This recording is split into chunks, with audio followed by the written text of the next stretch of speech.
Hello everyone, I'm Shashi Tharoor and I'm delighted to speak alongside such distinguished figures, including friends from my UN days in Dr. Jane Goodall and President Mary Robinson, for the Climate Action Project on the occasion of Climate Action Day today. This day marks our continuing efforts to meet Goal 13 of the Sustainable Development Goals, which were agreed upon in 2015 at the United Nations by all the member states in the world. I spent 29 years in the UN, but I've been gone for a while, and I was there when they adopted the Millennium Development Goals, a precursor of the SDGs, which have taken over since 2015.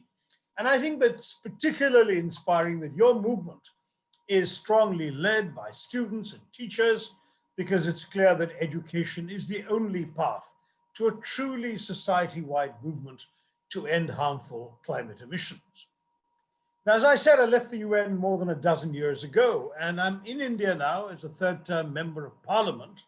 And here I have to say that from devastating flooding in my home state of Kerala to droughts in many parts of the country resulting from the failure of the monsoons, India suffers hugely from the problems of climate change. Air pollution has been a particular concern of mine. I've led roundtable discussions with stakeholders and experts on how to tackle air pollution for the last 3 years. In addition, climate events that are taking place will probably increase both in frequency and intensity if urgent action is not taken. I think we all know how convincing the science is. I won't go over the familiar ground.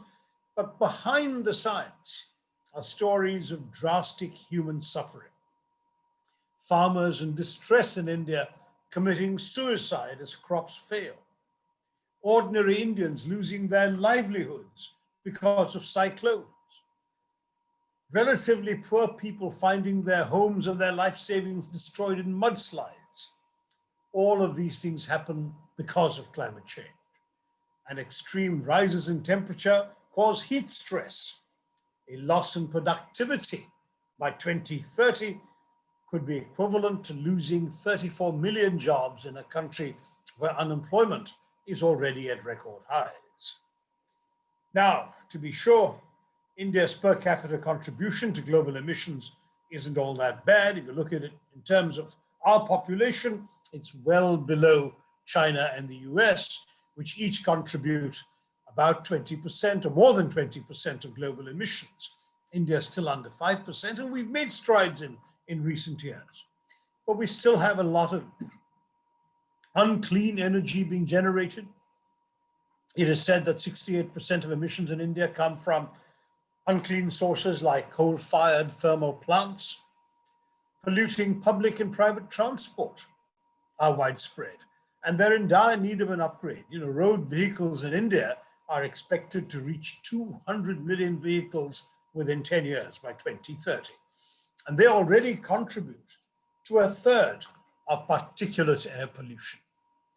And I have been saying, and I've said it in Parliament, we really don't have meaningful nationwide climate legislation to actually adopt and implement an actionable climate action plan. Now, identifying these problems is only the first step to resolving them. India and the world must move, and I believe India is moving towards a better future.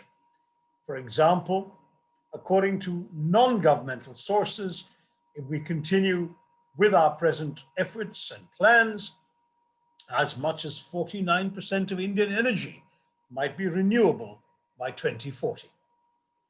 This Climate Action Day, let me say to everyone listening, we mustn't forget that climate change harms every person on this planet, directly or indirectly.